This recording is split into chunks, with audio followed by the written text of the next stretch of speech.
TV Azam Media.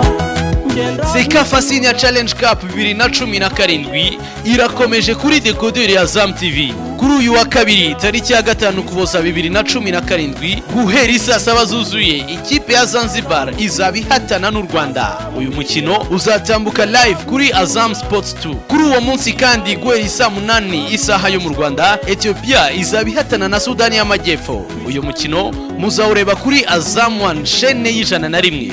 Kuri uwo munsi nanone guhera isaa 9 zuzuye ikipe ya Kenya izabirimo guhatana n'ikipe ya Libya.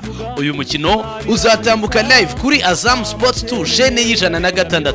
Iyi mikino igaragara ku bafite ifatabuguzi rya Azam Plus risanzwe ku mafaranga 4,500 kimwe na Azam Play y'ibihumbi 6,500. Gana abaduhagarariye mu gihugu hose ubashe kwigurira dekoderi ya Azam TV ku giciro kikunogeye utandukane n'amashusho acikagurika. Azam TV, imyidagaduro kuri bose.